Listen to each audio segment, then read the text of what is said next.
even telling it to? We're live now, and I Are didn't we? tell it to do that. It actually just decided it was time for me to go live.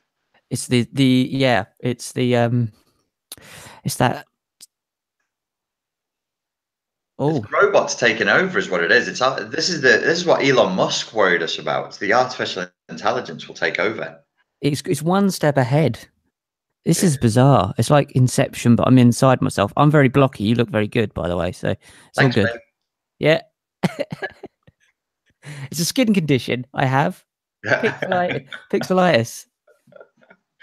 So Richard, if people are watching now, so let's what are we here to talk about? We're here to talk about your seminar, which will be tomorrow at 5 p.m., I believe. It'll be 5 p.m. UK time, which is, let me see if I can get this right. That will be 9 o'clock in the morning in California, midday in Texas. I don't know what time it is on Mars. I haven't figured that one out yet. I'm not sure if they go through times. It might go through heat cycles. Just heat cycles and death cycles. Yeah. So yeah, tomorrow at 5 we'll be doing the live webinar down in Norwich at your lovely studios at Success4 there. And I'm particularly interested in focusing on healing the trauma bond through enhancing people's emotional literacy and helping people to approach the subject with a more emotionally mature and direct attitude to it. So what is trauma bonding then? Let's start from there for anyone who has never heard that term before.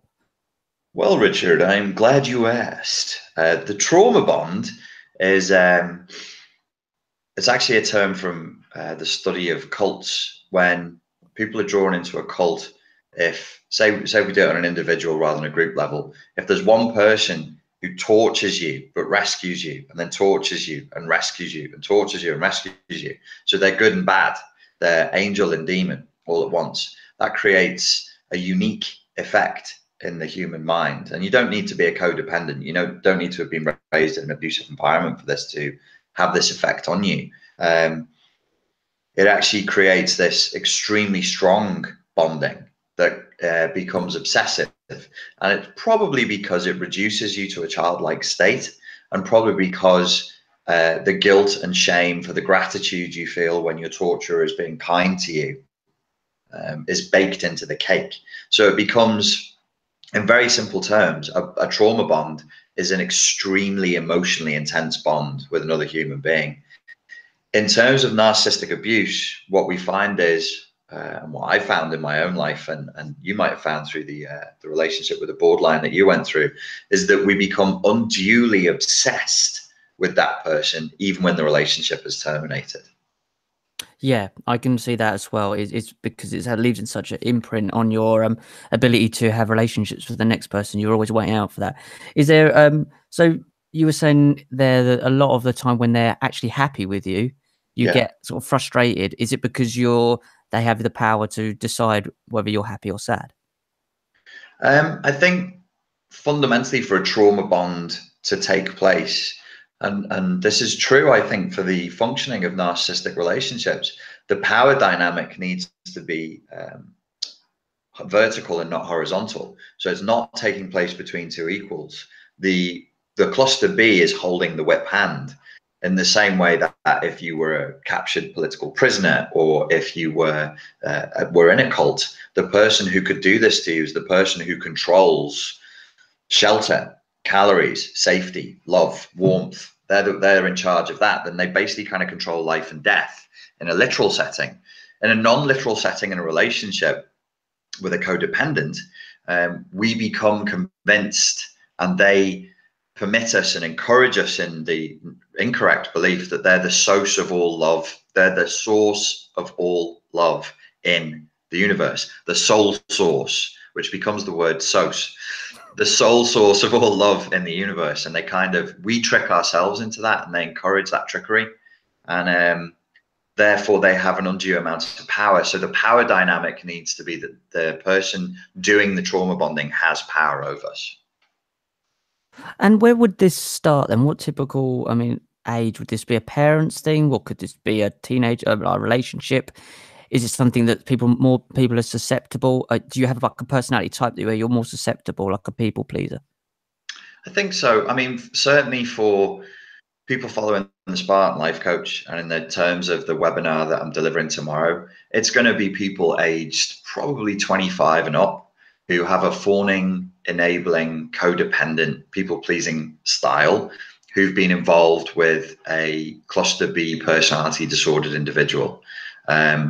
It could, the course that I'll be delivering tomorrow could also be used for somebody who is seeking to overcome the trauma bond with one parent. The course won't be designed for overcoming a trauma bond with a group or with a family. It will be for but if you wanted to use it for one person that you've been romantically intimate with or a parent, it will work. So, fawning, what does the word fawning mean? I mean, it's not a word that we hear very often. Well, a fawn is a mythical creature that lives in the woods and plays a piccolo and has hairy hind legs. There's quite a few of these in Norfolk, to be honest. They get mixed up with the dinner ladies, so you're not quite sure what's what. So it's fawning. So what's the word? That's just a person in Norfolk. There's such thing. It's not mythical. It's Norfolk. So what does the word fawning mean? So I was actually I was in the cinema the other night, and I went to see that British horror movie called Ghost Stories. It's a low budget one. It's based on a play, and it was quite interesting. But there was an advert for a film beforehand. They were all horror adverts. They're all adverts for horror films, where an American family is being targeted by a group of, nutcases in a trailer. And apparently it's based on true events. And the advert, it was pretty good. It was a pretty well cut, well edited advert. And it was like, it said, you have 3 choices. You can hide, and then it goes, nee, and then there's pictures of this family hiding. You can fight, nee, and then there's pictures of this family like trying to attack the attackers with an axe. You can run, and then there's pictures of people screaming and running away. It doesn't say you can fawn, but these are the 4 trauma responses. These are 4 survival responses. You can freeze, which is hiding. You can fight. You can flight, which is running. But it doesn't say you can fawn. But actually, as the clip ends, there's a woman going, please leave us alone. What do we have to do to make you leave us alone? Well, that's fawning. That's the negotiation. So fawning would either be blending with the needs of the attacker, negotiating with the enemy, submitting to the enemy, much in the way Britain was invited to do by Hitler in World War II. You can make a pact with the devil if you fawn. It implies a degree of submission or supplication or blending with the predator's intent. And Winston Churchill rightly defined the situation that we faced with the Nazis as something like, you cannot negotiate with a tiger when your head is in its mouth. So he summed up that this is a predator-prey scenario, and if we fawn with our head inside the tiger's mouth, we're just going to be eaten. So we have no choice. We have to fight, even though we don't feel ready to do it. So the fawn response in adults who are facing narcissistic relationships are the way in which we handle stress and the way in which we handle our boundaries being broken is to try and find a way of making it okay. So we are the problem solvers. We are the solution givers. We're the ones who are always trying to bring peace in any scenario. And so for a lot of people to learn this thing, it needs to be in a linear format. So does the fawning come before the trauma bond, or does the trauma bond come before the fawning, or can they just spin around? You would become trauma bonded through the fawning. So the CPTSD traumatic response, and if you mean linearly in terms of the relationship, it's there all the way. So before the relationship begins, you're unconsciously scanning for somebody who's going to be tyrannical, who's going to break your boundaries, who's going to be overbearing. And your brain, your unconscious, will unfortunately interpret this as charming, attractive, dynamic, and sexy. But actually what they're being scanned for is neglectful of others' needs, arrogant, self-centered, and so on. So that's right before you've even met the person. Then you meet the person and they show you, they tell you that they're an awful human being who has no regard for other people's rights. They flaunt the law, they flaunt authority, they flaunt other people's boundaries, and you find that sexy. That's a fawn response to find that sexy. And you get into the relationship, they start to become abusive. And instead of saying, hey, dude, this isn't cool, I'm leaving now, you try to fix it. It goes on and on and on. So I'm drawing a line here before the relationship, beginning of the relationship, during the relationship, and then everything goes horribly wrong and you split up. And even after the relationship, even after all the abuse and everything, the fawn responder is still trying to fix it. They're still trying to get the cluster B personality to go to therapy with them, to read this book, to think this way, and they're still trying to win love from somebody who's unlovable. When that eventually dies and the cluster B finds a new target, the fawn then, even when the tyrannical cluster B is totally gone, has discarded them, is still looking backwards, thinking, how do I fix this? How do I fix this? And then they're obsessed.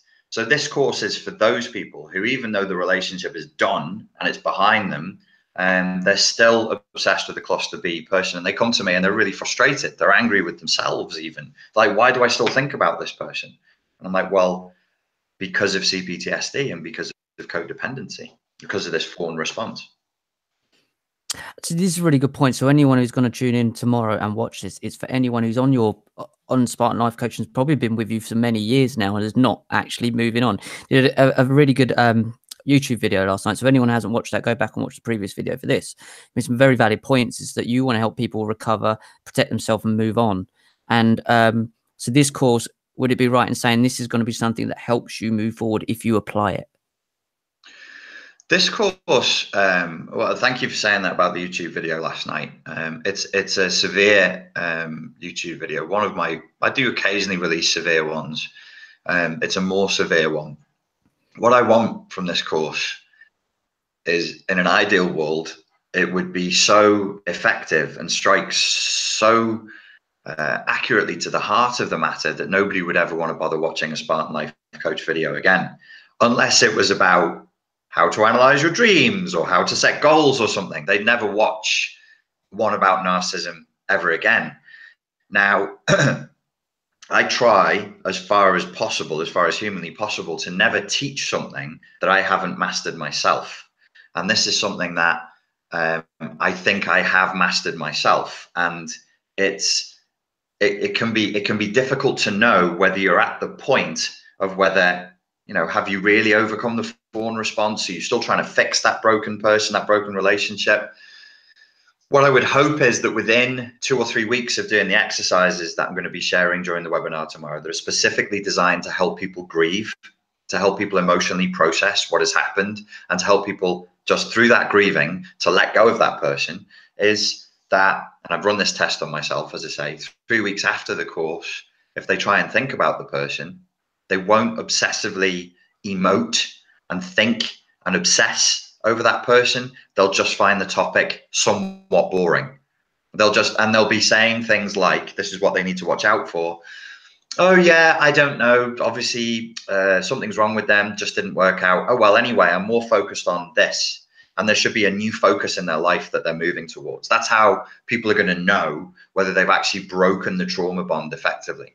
And it should be something that takes 2-3 weeks maximum. And they should find the topic of and the subject of their ex-partner kind of boring. And the brain should just be like, oh no, yeah, well, okay, fine. But I want to look at this. And they look at their future and the things that come up for them. This is a very crude way of testing to see whether the unconscious has really let go of this and has really recovered from it. And the only way that seems that we make any real growth, real maturity, real forward momentum is through emotional processing and through grieving. So I want to give people a structure within which to safely, organically, and not too traumatically grieve the pain of what they've lost. So what's the difference between someone who's trauma bonded and someone who's just a bit nosy and has a look at their Facebook now and again? Is that, do you know what I mean? It's that you're just having a bit of a nose. Is there still there's obviously still a connection there. So where's the line between, do you know what I mean, being a bit nosy? Yeah, well, we use these psychological terms like CPTSD and trauma bonding and everything, and they're really to define something that happens to every human being, but on a spectrum. So CPTSD, I've never met a human being who doesn't have CPTSD. I've never met a human being who hasn't traumatized and twisted by the painful experience of being alive, and who doesn't have a preferred survival response, who wouldn't benefit from some training in CPTSD and handling their emotional flashbacks. So everybody is trauma bonded by broken relationships, because it is a traumatic experience to love somebody, to take them into your heart, to go through the genetically predetermined, pre-bound, predestined experience of pair bonding, where what we're doing is playing with fire. We're really telling the body and the brain and the deepest part of ourselves, we're going to make more people with this person. We're going to procreate. And it doesn't matter if you're straight or gay. It doesn't matter what your predilections are. That's what that's why pair bonding is so powerful. And when we try and pull away it creates a ripping effect, and it's a traumatic effect. So if you actually, we would, in normal parlance, we don't say pair bonding. That would make us sound a bit odd if you were down the pub and said, I pair bonded with my ex-girlfriend. We say we've fallen in love. But from a genetic point of view, that's your purpose on the planet, is to procreate. Even if your sexual tastes mean that you can't literally do it, you will still be pushed by these urges and these energies.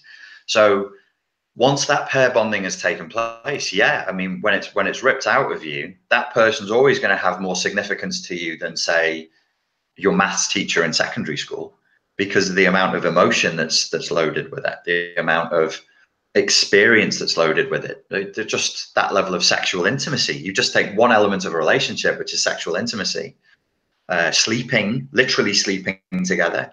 These little bits and pieces of the things that we do, and we act like it ain't no thing. It's a big thing. It's a big deal. And you can, you're telling the system, like, this is the one, this is the person I'm going to make more people with. And they become very, very significant to you. I think a really good point that you come up with there, and something very reassuring, is that everybody suffers from CPTSD at some point. This is a very normal is a very odd word, but it's a very it's common. It's human to feel that way. Common is better than normal. Yeah. You're right. Common or standard or fits the average. Yeah. And I think a lot of people who do go through these things end up feeling abnormal. They spend a lot of time feeling abnormal and getting back to trying to be normal. Therefore, they get involved with these relationships trying to fix something. Yeah. But one of the things I interviewed a lady called Suzanne Eder, and she has a TED talk out called The Dark Side of Self-Improvement. It's an incredible TED talk. So guys, go and watch it because it's really good. But it means about it goes on the point of we don't need fixing. And to be able to, a point is that if you just feel you need fixing, you have to accept there's something broken in you and already. I know it's kind of off the topic, but I would like to get your thoughts on people coming into your work needing fixing, but they're not taking the steps to be fixed. It's almost like a comfort thing, because we go, yeah, I need fixing, but everybody's broken. It's a weird concept that we're broken. I tend not to use it all that much. The people are broken and they need fixing. When I use the verb fixing and broken, it's in the context of what the codependent believes about the relationship. And you've hit on a really good point there, which is that there is something actually slightly boundary breaking about the way we as codependents view the cluster B. It's as a parent would view a child. Well, that's not okay. Nobody's trained us it's not okay. But it really isn't okay to look at your partner as a parent would view a child. You shouldn't be sat there thinking, oh, they've been awful today, but they suffered terrible childhood trauma and I should help them with that. What are you? They're living fucking psychologist. You're not their mom. You're not their dad. You're not their shrink. Let that go. Similarly, we shouldn't be thinking, oh, they're broken. Let's fix them.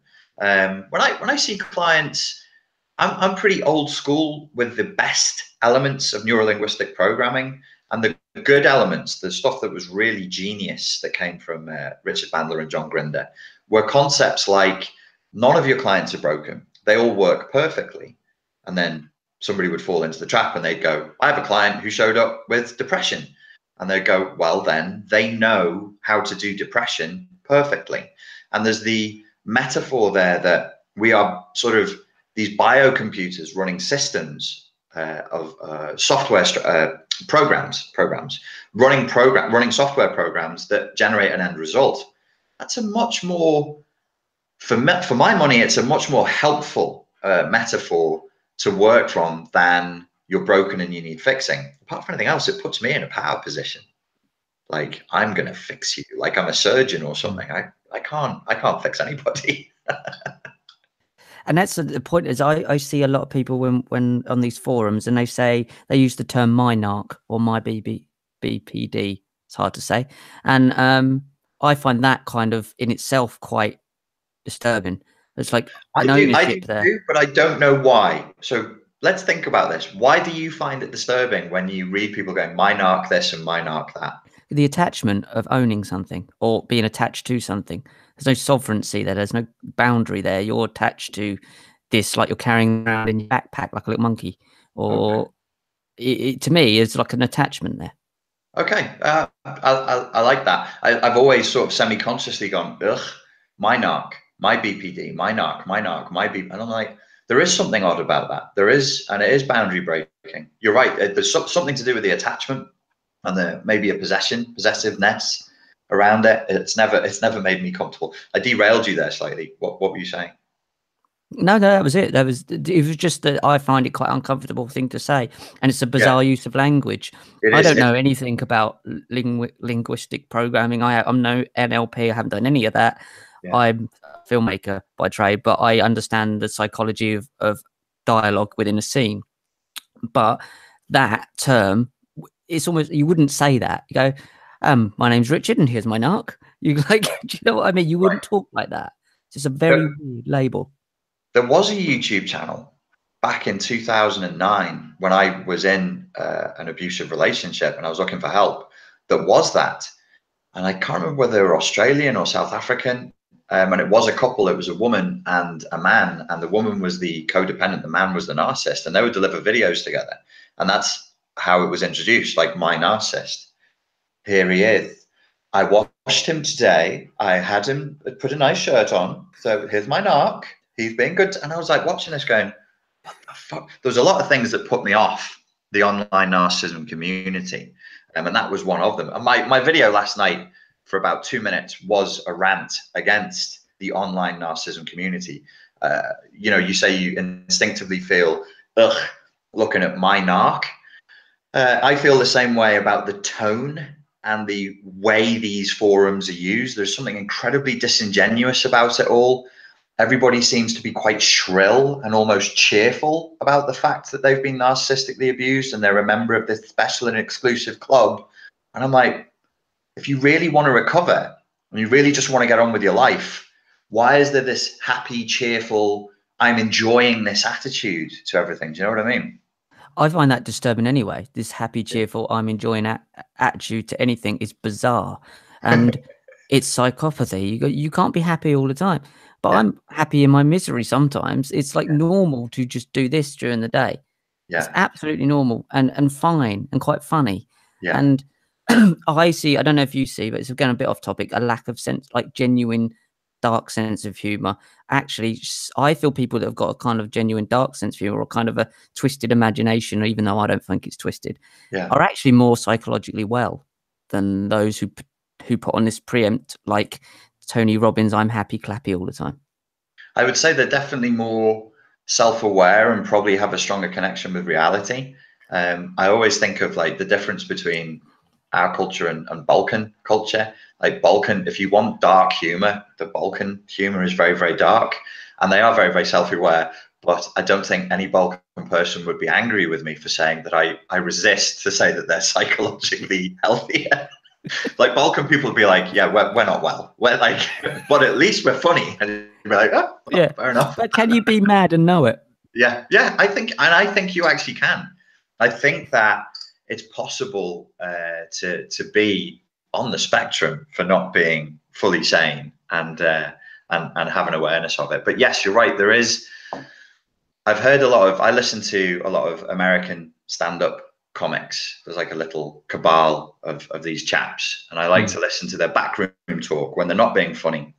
And one of the things that they've said about new liberal progressive endeavors is that there is a lack of humor to it. There's no irony. There's no sort of sense of self-deprecation. There's no sense of self-awareness.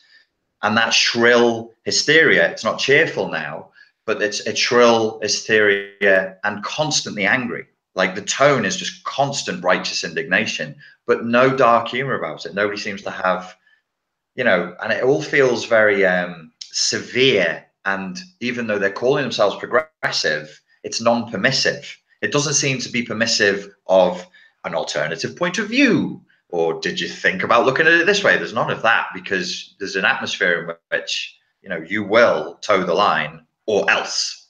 Do you know what I mean? Yeah.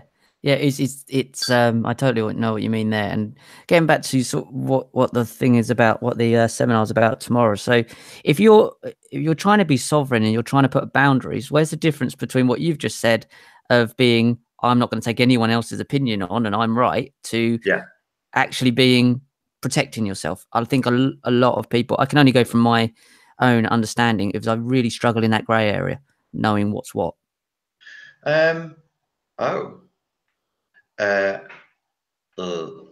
Psychologist brain says, what is it specifically that you struggle with? So I don't answer the wrong question. I don't want to assume what your question. Knowing, I suppose it's knowing when I'm being taken advantage of, or when I'm actually standing up for myself. And then you go into the guilt afterwards if you're not quite sure if you've done the right thing or not. So suffering, doing the right thing by you and not feeling bad about it, but you get stuck in this little whirlpool of uncertainty.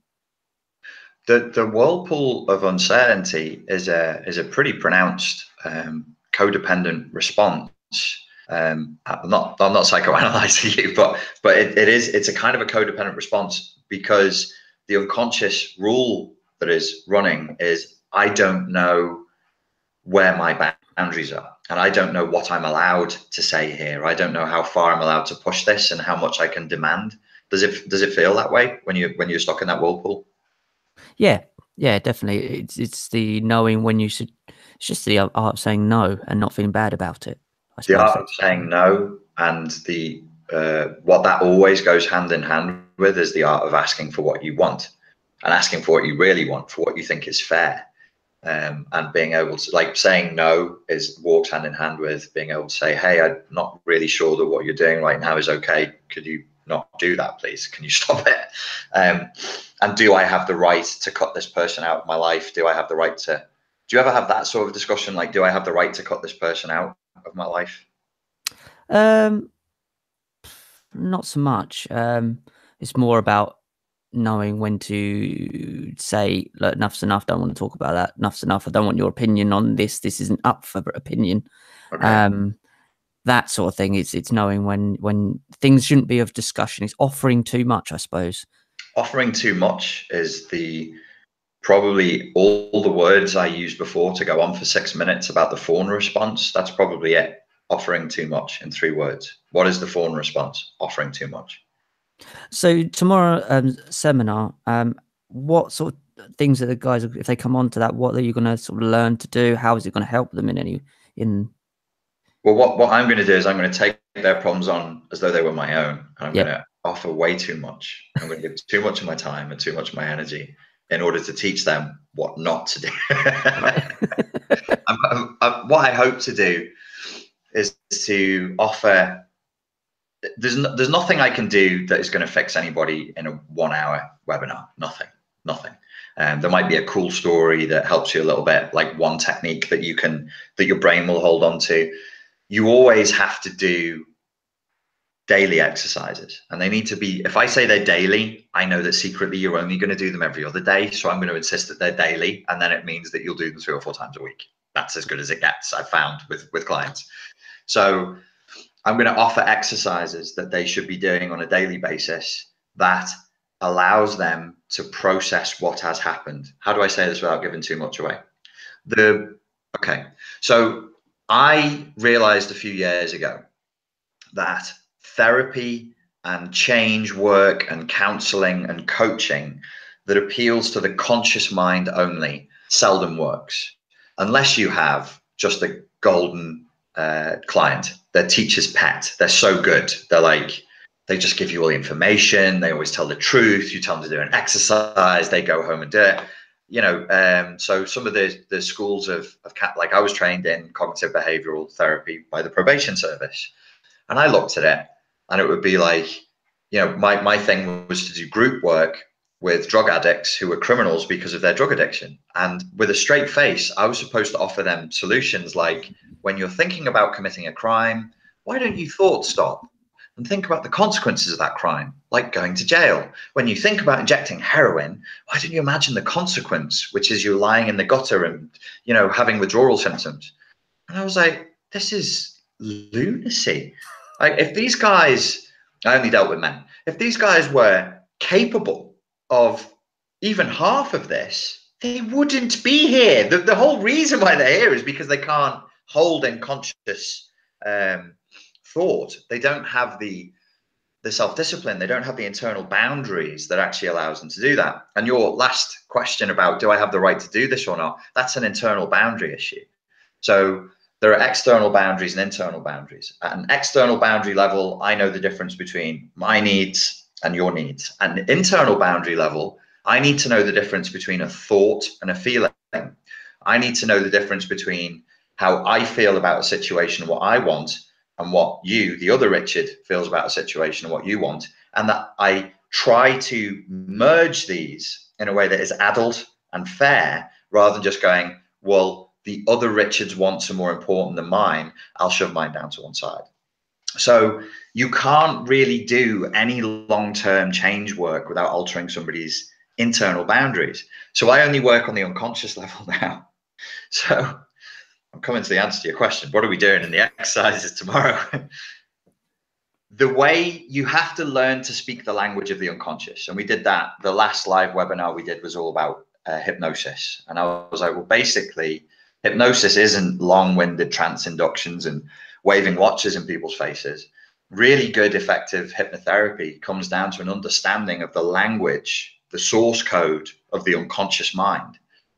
The exercises that I'll be doing with people tomorrow are done consciously, but the whole purpose of all of it is to induce non-conscious change. Unconscious change means that after you've given me 3 weeks of your time, and the exercises probably take like 15 minutes a day, you'll never have to think about it again. Like you'll never have to consciously remember to do anything again. The unconscious will have gone, oh shit, this is what you wanted. Oh, you want me to forget about this person? Oh, this person's no good for us and we need to look for somebody else who's better and we need to try something. Oh, I get it. Why didn't you say that? And you'll be like, I have been telling you for the last 5 years, but you're not listening. So the conscious mind speaks one language and the unconscious, it's just a little evolutionary fault that we have. But the unconscious mind speaks another one. So you've got to take your conscious thoughts and drives and wants and translate them to the unconscious. Get into the finale of this lengthy thing. Bear with me. You're doing well. Everybody's doing well. Deep breath. Last thing. The unconscious mind, I know it sounds complicated, but fundamentally, and this is extremely crude, but it's true. We are, as biological entities, we work on avoid pain, move towards pleasure. Pain and pleasure. So imagine accounting. You have a profit and a loss spreadsheet in front of you. If you can convince the brain that there is more profit in doing the thing that you want to do but are struggling to, and more pain in not doing the thing that you want to do but are struggling to, you will win every time. You will convince the unconscious every time. But this, even though I just explained it in 10 seconds and it sounds really simple, this is the hard bit. So if I want you to let go of the trauma bond and go and find somebody else, I need to stack reason number 1, reason number 2, reason number 3. And it needs to be, it can't be dry and intellectual. It can't be like, I'll be happy. They will be safe. I will have a good life. I don't know why it sounded like a computer program now, but that doesn't work. I've got to convey it, sell it. So it's a sales pitch to the unconscious, so that you're going, oh my fucking God, I didn't even realize I could dare to dream that that was a possibility. When do we do that? And then I get to go, well, you know, whenever you're ready to finally let go of this thing. What, this thing? You want me to let go of that? Like, well, if you want to, I don't know, you might be happy staying in misery. And you're like, no, forget that. I never really liked her anyway. Let's do this thing over here. You do that, you stack the pleasure. So you draw the unconscious towards what it wants, and then you stack the pain. And you go, look, if you stay here and you keep looking at this old scenario, you're not even talking about a real person. This is a ghost. This is a ghost of a demon that you accidentally got involved with on the basis of a series of lies. And if you hold on to this thing, you're going to be just as rotten as they are, and your life is going to suck. Then you'll be like, okay, fine. That's the unconscious will do that. The unconscious will finally let it go.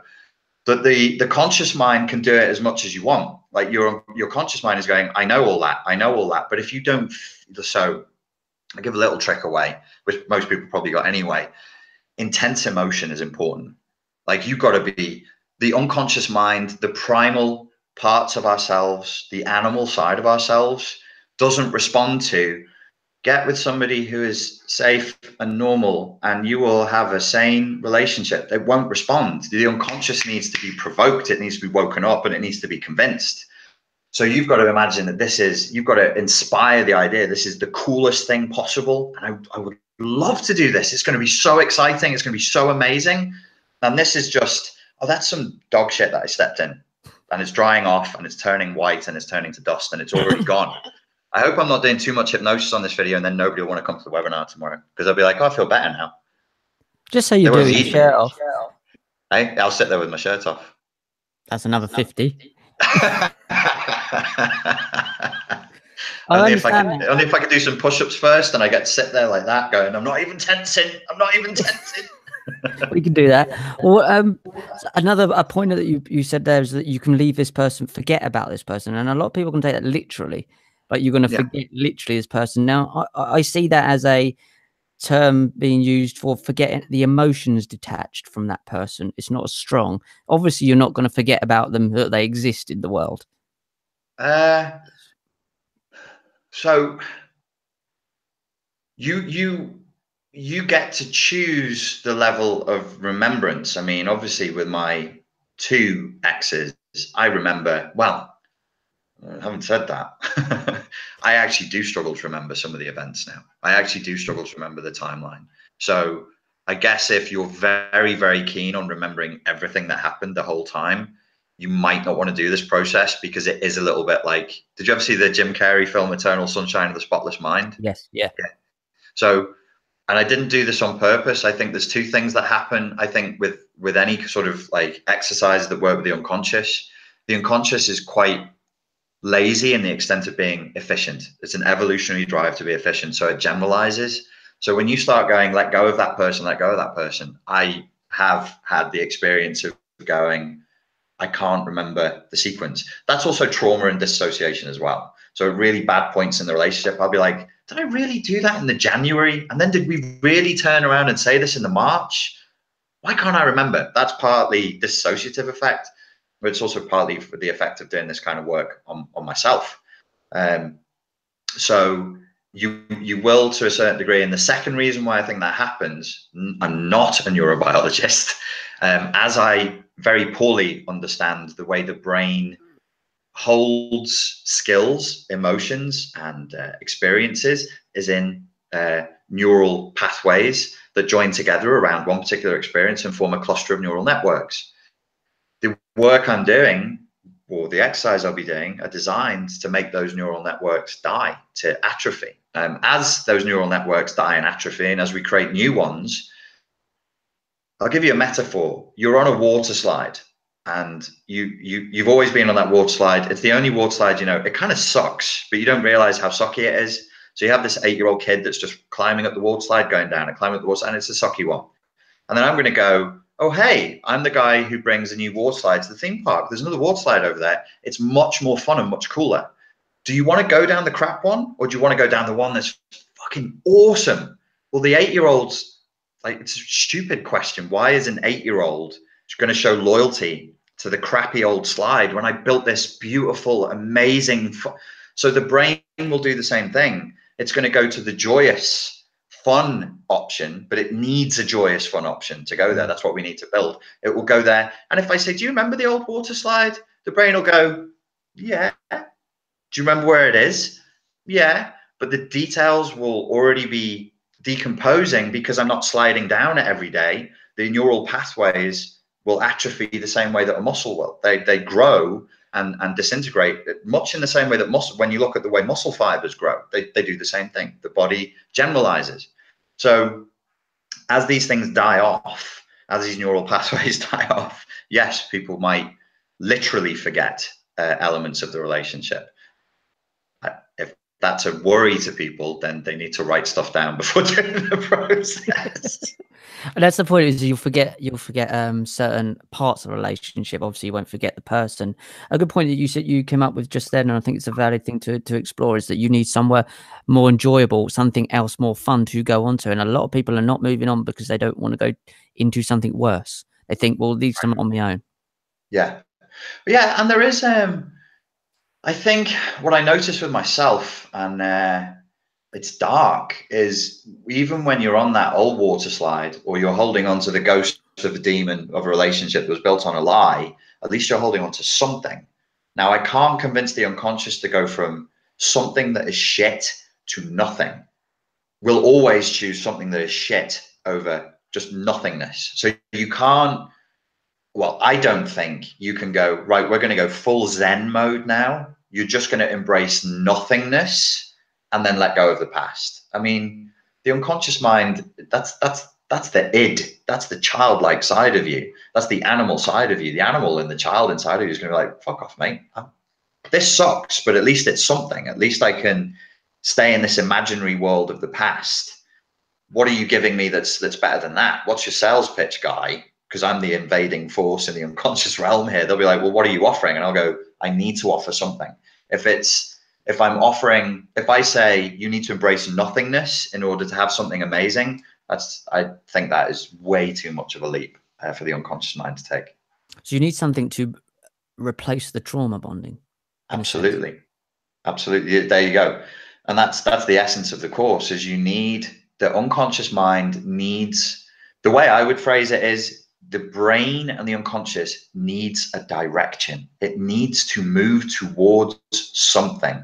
We are predators. Our eyes are in the front of our heads, not at the sides, like a rabbit looking for other predators. We're the predator. We are the apex predator. We are forward focused. We look forward.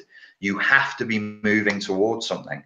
Otherwise, you're depressed and anxious and distressed.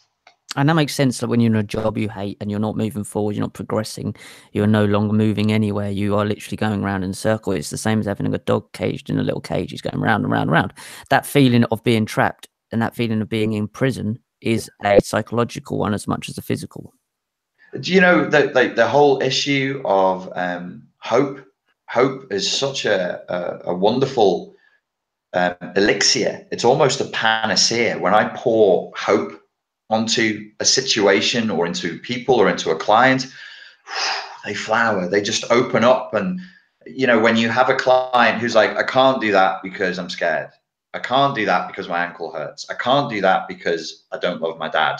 When you get that same client, and if you're skillful enough to be able to do it, which I'm not always, if you can inspire hope in them, they're like, don't worry about that, I'll fix it. Don't worry about that thing with my dad that I said before. I didn't really mean it anyway. I'm sure I'll find a way. They just start finding a solution. So hope is huge. The other thing is progress.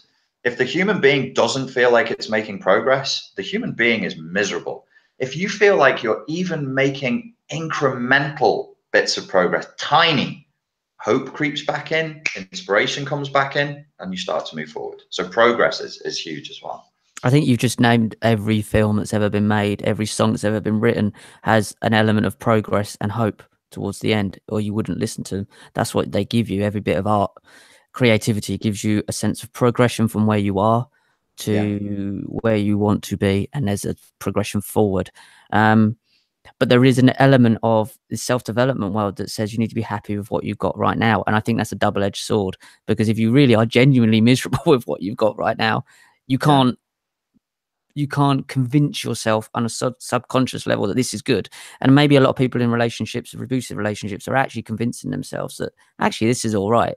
this isn't too bad. This isn't this is my problem. When they feel it, that this is pretty shit. It's a corrupted, it's a very, very corrupted, and it's a very perverted doctrine that you get when you get that kind of thing in the personal development world. And it's the modern version of Nietzsche's slave morality, which was his criticism of some of the Abrahamic religions, was they engaged in a slave morality where they enjoyed masochistically being submissive to tyrants because it made them spiritually superior. That's a very dangerous worldview to embrace. Similarly, with the personal development world, it is steeped in a very silly first world American misunderstanding of Eastern concepts that is based quite literally, and I can prove this, it's based on mistranslation.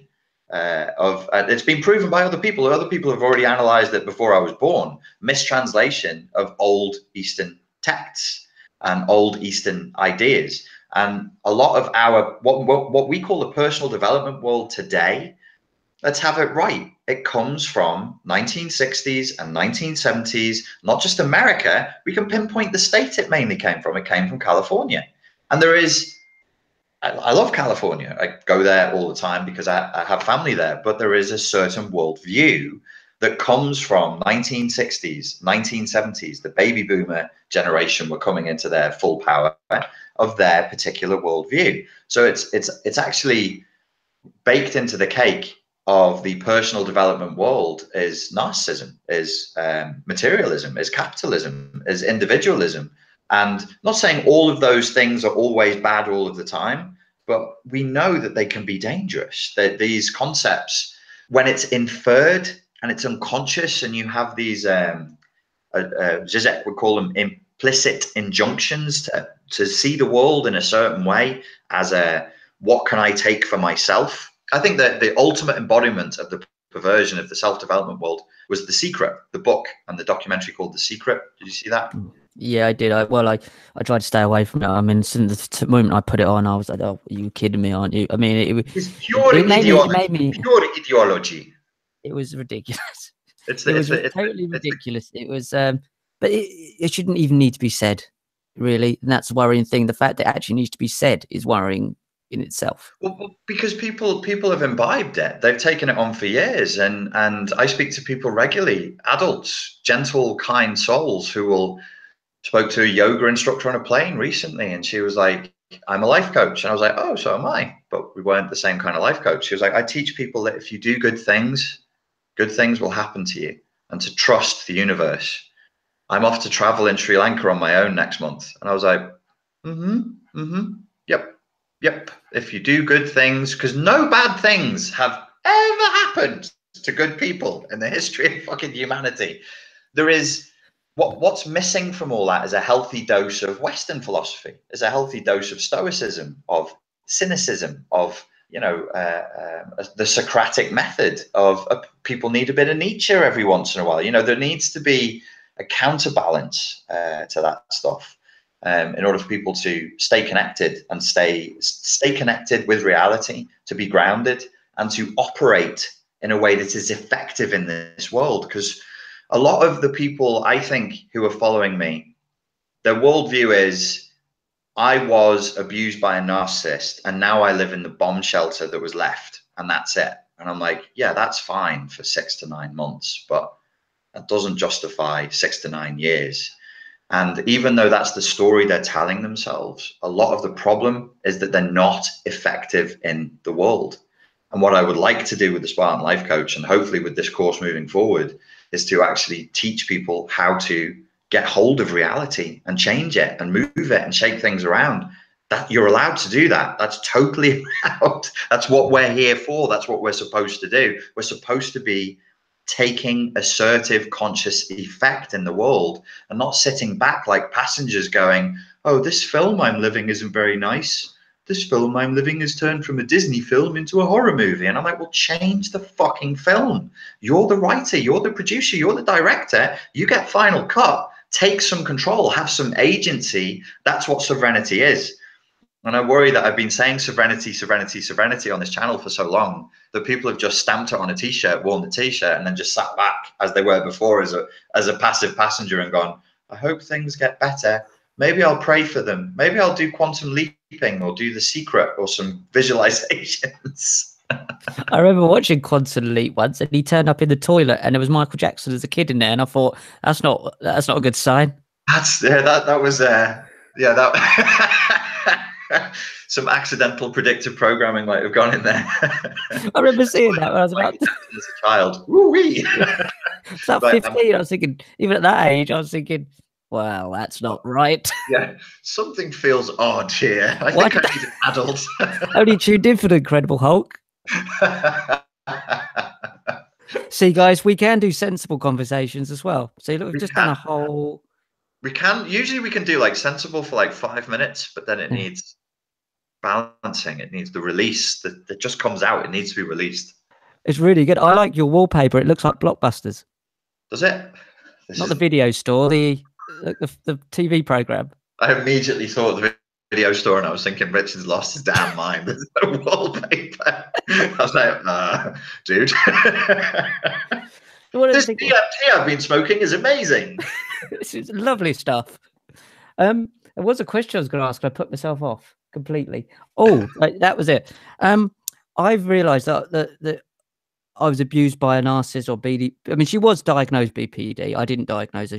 Well, to be fair, she told me. So it was like trying to get a wonky computer to tell you whether the computer's wonky or not. Probably true. It seemed to be true. But I realised that I spent many years before that leading up to being able to be abused by a narcissist. That didn't start there. That was the end product of a lot of saying yes when I should have said no, boundary issues. And I think it's really maybe a little point to cover would be nice is that people need to look back before the relationship and understand how they got to that point in the first place. Yeah, definitely. Usually, if you're working the timeline backwards, by the way, you said you're as a film editor and director that you don't know anything about NLP. There is no more perfect job to do NLP with clients than film director.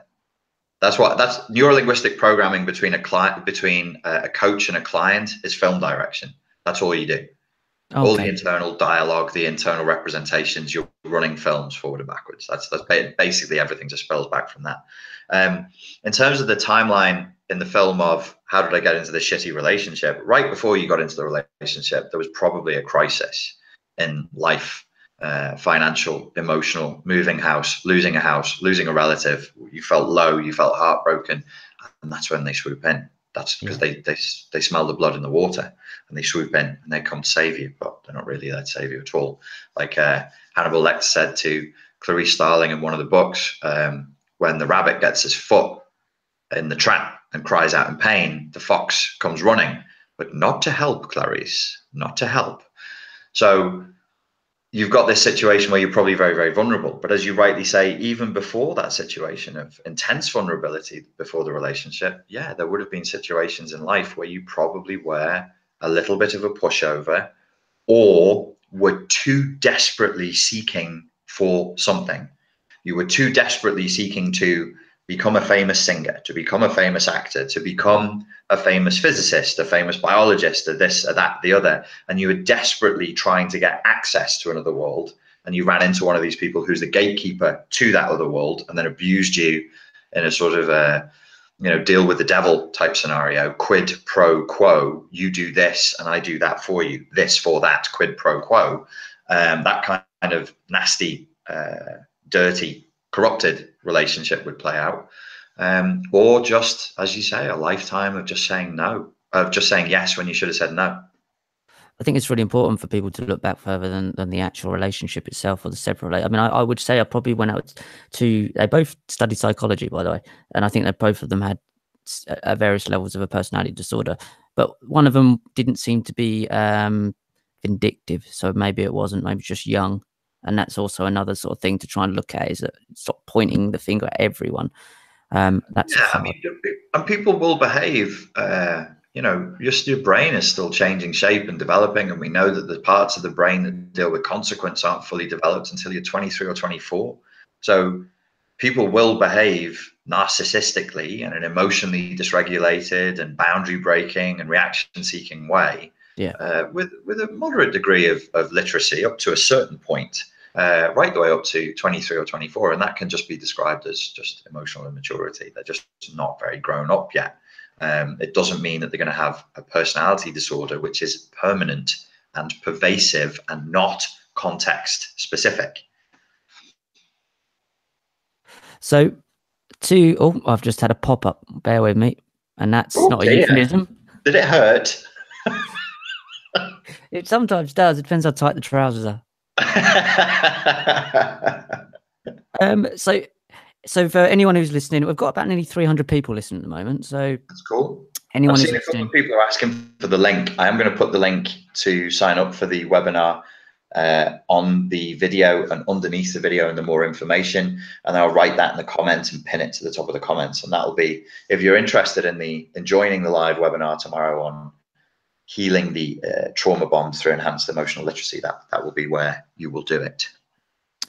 And so let's go through quickly what we're going to be doing tomorrow. So we've got creating a lot of content. Creating sounds such a pompous word. We're doing a lot of stuff tomorrow. I liked it. We're creating a lot of content for you.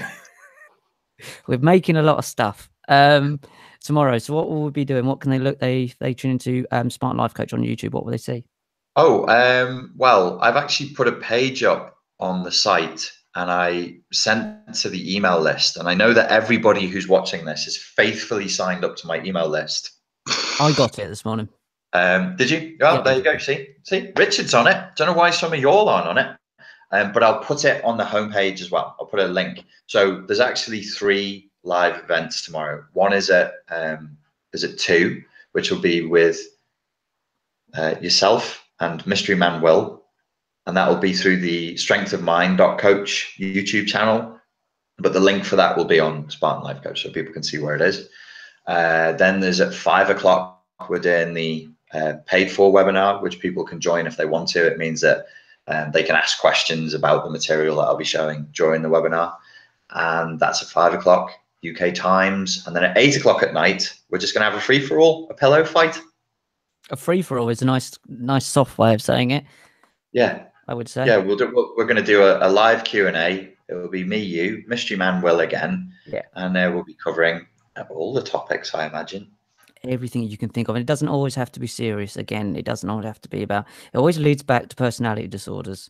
But it does, yeah. I'm going to encourage people to ask like non-serious questions as well tomorrow, so we can keep a balance between films, books, CPTSD and narcissism.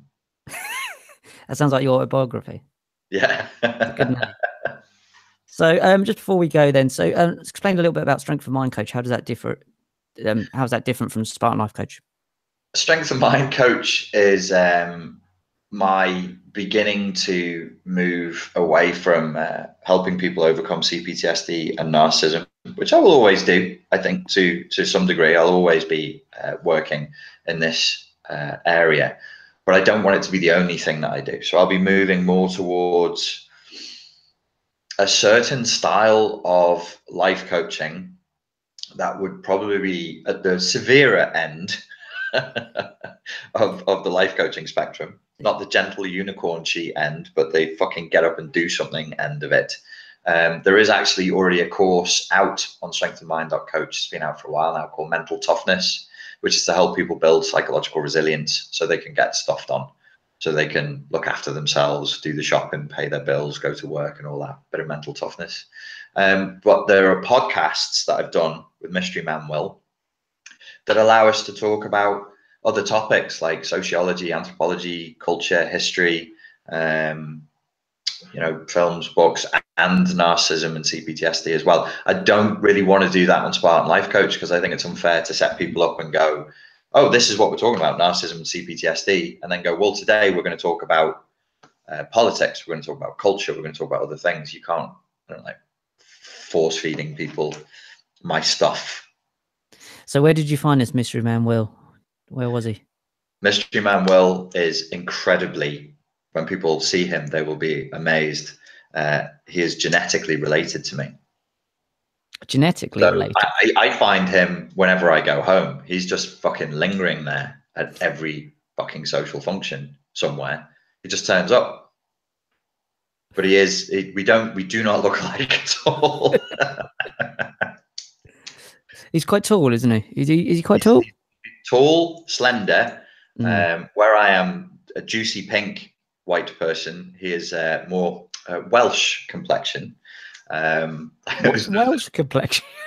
Yeah, see, most people don't know this. I don't know they're any different, are they? Yeah, no, they are. Yeah. So the Welsh, there's a lot of Welsh in my family, and the one theory is that when the Normans and Saxons came and smashed into Britain, that we pushed the original British people into Wales, and that's where. Well, I don't think you're supposed to call it Celts anymore because it's not historically accurate. But what we used to call Celtic people, they actually fled. A lot of them fled into Wales. So your original Britons are Welsh. Now, the genetic source of the original Britons is the Iberian Peninsula. So we should all be a little bit more Spanish and Portuguese looking. That's where true Brits are originally from. They're from the Iberian Peninsula. So if you get your DNA tested, it's highly likely that you will have some Iberian in you, but a small percentage.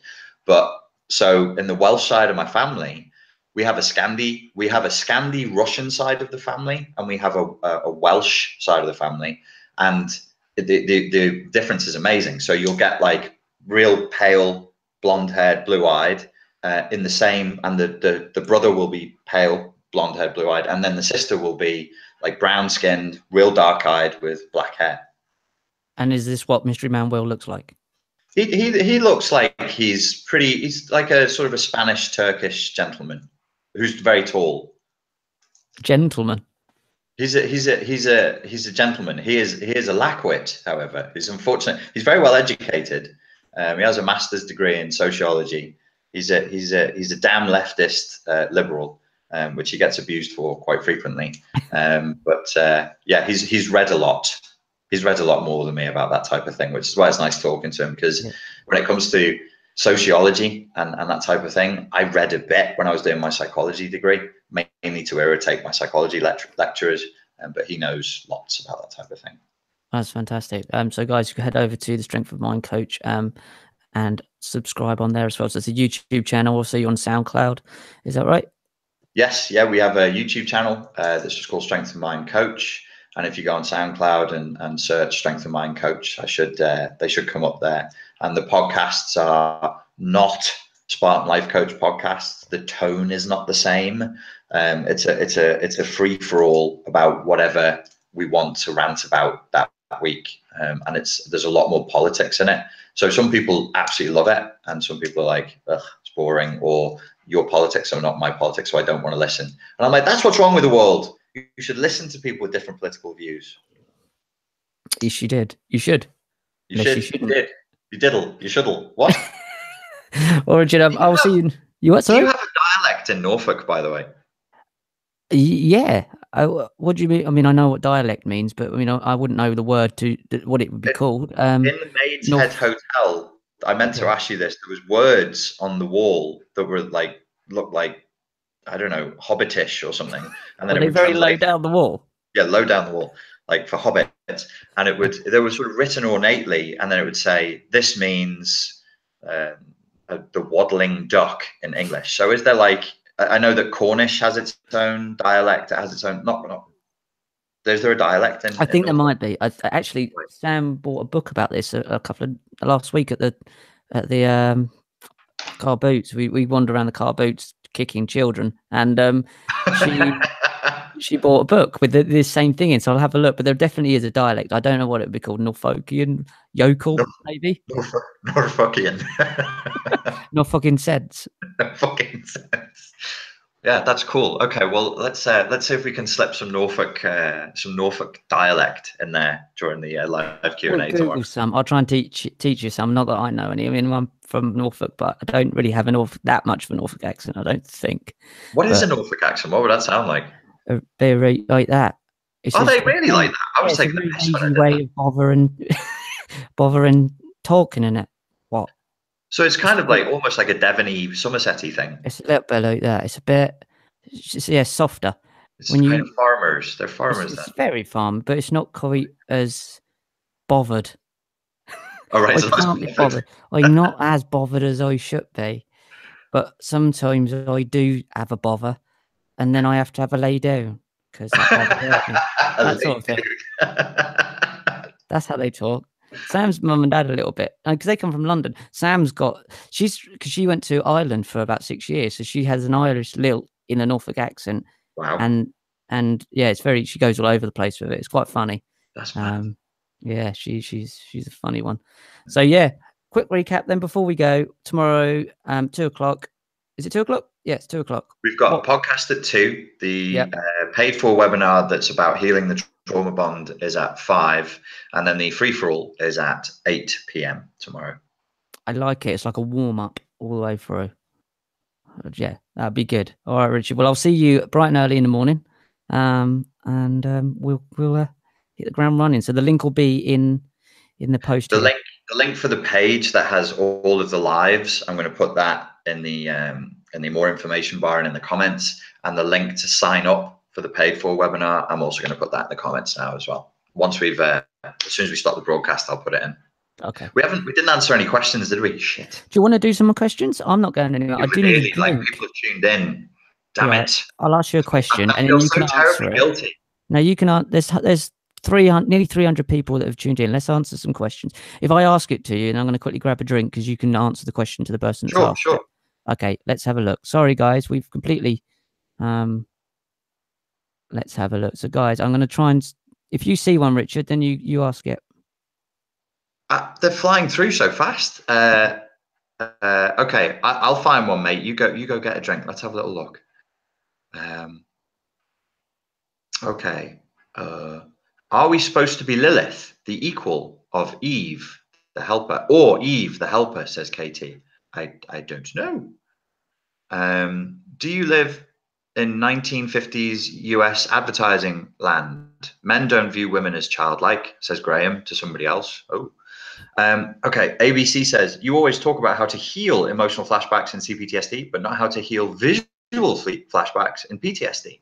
I got PTSD and want to heal that, but how? I will, in due course, focus on healing PTSD. There is no such thing as PTSD without CPTSD, and there's no such thing as CPTSD without PTSD. So if you have visual flashbacks from PTSD, you should look at healing the emotional flashbacks of the trauma of that incident that created the visual flashbacks as well. Bum bum. Ooh, what age is Rich, guys? RY2D2 says these guys are life coaches. Well, I'm the life coach. Rich is works for Success4, which is a studio that's based in Norwich, and he's a producer, director, and editor. Also a social media manager. Okay, hold on. I'm going to get a Cinnabon. Well, get me one too. Nick says, I got my DNA test back. I'm 23% French. Nick Bloem. Are you? Is that a Dutch name? I guess that would make sense if you're from that part of the world. What is Success4? I just said that, so you got that. If you don't say X narc, then how would you address your ex? Just X isn't the same sense of possession by saying my ex or my husband or my wife or my girlfriend. So why is only X narc suddenly bad?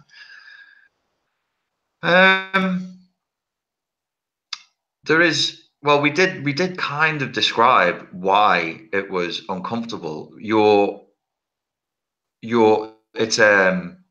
It's an unpleasant label for a person, and yeah, you can just say X. There's no reason to say X narc. You don't need to keep enforcing that they are, in your view, suffering from a personality disorder. You just say my ex. That's absolutely fine. we went into depth in that, so I don't think I need to cover that again. Just when this is finished, go back, wind it back, and listen to what we said, and you'll be fine. Good morning from Houston. Just woke up and popped in. Hello there, sir. Thank you for popping in. Looking for question marks? Question marks? Question marks? Question marks? Some question marks. I'm scrolling down now. Oh, you're here. Hello, sir. I'm here. Hello. Yes, that is. I'm having a little scroll. Jiro asks, "Are you Charles Bronson?" What, me or you? I wasn't. I can't speak for you. I wonder if you mean. I'm thinking of Charles Manson. Ah. What can you do if you're stuck in a really stressful job and can't really leave whilst trying to heal? You have to do the best you can, mate. You have to do the best you can to deal with the emotional flashbacks, to manage your state, and to try and find a way, a plan, an exit strategy for getting yourself out of that job that is a realistic one, that means that you don't have to wait more than 3 to 4 months to see some kind of progress in that direction. Sarah says, "Can I do this webinar and the lean life thing, or is that too much?" Oh, the webinar is only an hour or so, and then there's some exercises, but yeah, you would be fine. You'd be absolutely fine. How do I say no when narcissist mother asked and insisted me to go to events with her when I don't want to? Just say no. If there's an emotional flashback that you're experiencing around the no, then seek to heal the emotional flashback, seek to heal the CPTSD, and then just say no and smile. You can learn to say no and to smile. You can learn to say no and stay in a good state without it becoming a traumatic or confrontational scenario. I am Welsh. Oh, it disappeared. Somebody was talking to me about Welsh people. I am Welsh, and I would say, Gareth says, I am Welsh, and I would say we are more blonde than dark. There you go. Okay. Have you seen any good ones there, mate? Oh, Richard's gone. I'm on my own. Sudden abandonment anxiety. Why are Americans American? Interesting. Richie, how do you combat subconscious drive to recreate childhood dynamics like traumatic family bonds? How do you combat the subconscious drive to recreate childhood dynamics? You just asked me how to psychoanalysis, how to effectively enact psychoanalytic theory. Mate, there are books and seminars and learnings and teachings. I mean, I think if you want to do like a master's in psychoanalytic theory, it's a couple of years. I mean, that is the essence of what we're trying to do, is to overcome childhood dynamics. This whole channel is an explanation of how to overcome childhood dynamics, but I'm afraid I'm not good enough to sum it up for you in a pithy 10-second response. You certainly need to learn how to handle the unconscious if you want to do that, though. I'm back. I just went for a whittle.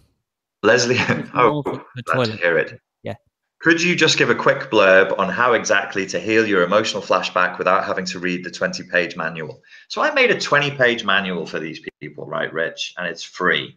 And it actually teaches them how to heal emotional flashbacks for free, which is something that no therapist can do. So I offer it to them for free. And even when it's offered for free, somebody wants me to give them the Cliff Notes version of how to do it. They can't even be bothered to read a 20-page manual. What are you going to do? You give, and then what can I tell you? You just can't help some people. Guys, when we were out after we were filming last time, me and Richard were speaking about Richard possibly having his own TV show. What do you guys in the chat think about that, and what sort of should be included in it? No rude stuff. Thanks for putting that in. Yeah. I think I should be like one of those street magicians where I walk up to people and I go, "Do you have any trauma? Come over here, mate." And then I deal with them for 10 minutes and they walk away and go, "I can't believe it. I feel so much better now." Well, you'd have a queue. But you could do it in Norfolk on the market. Norfolk market, yeah, there's a few people with trauma down there. So Jim Linter asks, thoughts on psychology and the movie Revolver? Ever seen Revolver? Revolver. I thought that was a vanity project that Guy Ritchie made whilst living under the hammer of Madonna, who's probably a narcissistic psychopath. Definitely. Well, she did But a song called "Over the Borderline," didn't she? So she acknowledged she had borderline personality disorder. there's a few lyrics to her songs, certainly recently, and I mean recently in the last 5-10 years, where I'm like, wowie, yeah. So Revolver, I think, is just a bad film, and Guy Ritchie shouldn't have made it. And I really do think that was a manifestation of his fawn response. You know, he was doing something that's supposed to be metaphorical, directing us toward the wisdom of the Kabbalah, which is what he became involved with because Madonna was into it. And it's just not a good film. It's just a kind of a waste of a budget and waste of good actors and a good director. I've not seen it, but yeah, I would. I'd actually quite like his films. He's not done anything for a while, though, hasn't he? He hasn't. No, yeah, no. I like Guy Ritchie generally, but Revolver is, god damn, it's almost unwatchable. Please, give it a go, please do. I'd love to hear what you think of it. Grace Fair says I'm in for a Richard TV show. That's cool. Well, that's one person. We could make it just for her. That's why I thought just the one. Stream it straight to you. John N asks, can you please talk about your thoughts on John Bradshaw? Who's John Bradshaw? Does that ring a bell? I think John Bradshaw is the guy, the American chap, and I'm seeing a beard, and I think he talks about shame. I think he's very much talking about, well, what I associate him with in my brain is shame. And I remember thinking it was really good if he is the guy with the beard who talks about toxic shame and resolving toxic shame from childhood trauma. I really liked what I heard. If I had more time, I would investigate more. But yeah, he seemed solid. Seemed really solid. I have no idea who that is. So yeah, there's some really good American psychologists out there, and who I just really, if I had more time, I would read more of their work. Pia Mellody is great on boundaries, but I just haven't had the time to investigate more. And the lady Chris Godinez, her stuff's good. You've done some work with Chris. Yeah, I did a seminar with her last year in Tempe in Phoenix. We did something together. Yeah, I think it was videoed actually. So Chris might be releasing that video at some point. So Moomin Mama asks, how does cognitive dissonance lessen when you work on the PTSD? Come on, guys. Come the fuck on. What do you want me to write a dissertation? How does cognitive dissonance? You want me to explain? I'm sorry, I'm not answering that question. I would need to sit and think for a little while, and I wouldn't answer that level of this in a chat. That's like a psychology dissertation question. You want to know the mechanics of how and why cognitive dissonance lessens when PTSD is being healed. Are you fuckers giving me your dissertations to write right now? That's what they're doing. We've got psychology undergraduates in here trying to get me to write their dissertations. Go away. If you pay me, I might answer that one. The mechanics of it are going to be something to do with the way in which you perceive reality and the way in which you intuitively understand the meaning of situations. And that is affected by emotional flashbacks. It's damaged by emotional flashbacks. So that, if you are writing a dissertation, that is the angle that I would take on it. Any more? Are you still up for some more? I think I'm going to have to go soon because my battery is dying and I do have to go and meet somebody soon. But it was lovely talking to you, Richard. Okay, mate. Well, I will speak to you tomorrow morning. So we're on at 2, 5 o'clock and 8 p.m. Go and check out the email that you got through. 5 o'clock and 8 p.m. Check the links. See you later, mate. Take care. I'll see you tomorrow. All right, buddy. See you later, guys.